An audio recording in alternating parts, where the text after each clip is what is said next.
الواد مسح الكتاب المدرسي برؤيته بالأشعة السينية. تاني ثانية ظهرت قدام عينيه إجابات الامتحان. الواد كتب كل الإجابات في ورقة الامتحان، وكان خلاص هيقدمها المدرسة. عمرها ما كانت بتحب الواد، فقالت للبنت إنها هي اللي تصحح له ورقة الامتحان. بعد ما الورقة اتصححت، البنت بصت للواد بصدمة. المدرسة كانت فاكرة إن الواد أكيد ولا سؤال جاوبه صح، فقالت للبنت ما ترحميهوش، وأعلنت درجاته بسرعة. البنت وقفت وقالت إن الواد جاب الدرجة النهائية. المدرسة اتصدمت، وطلع النهاردة هو يوم إعلان الدرجات.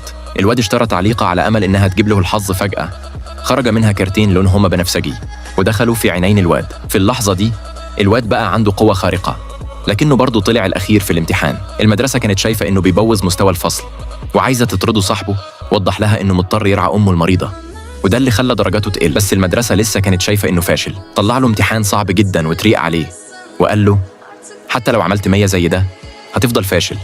وهنا حصل المشهد اللي في البداية. المدرسة أخذت الواد على المستشفى علشان يذاكر هناك. الدكتور قال لهم إنهم جربوا كل الطرق الممكنة، لكن الست اللي على السرير لسه ما فاقتش. بعد كده خبراء كمان كشفوا عليها وقالوا إنهم برضو مش قادرين يعالجوها.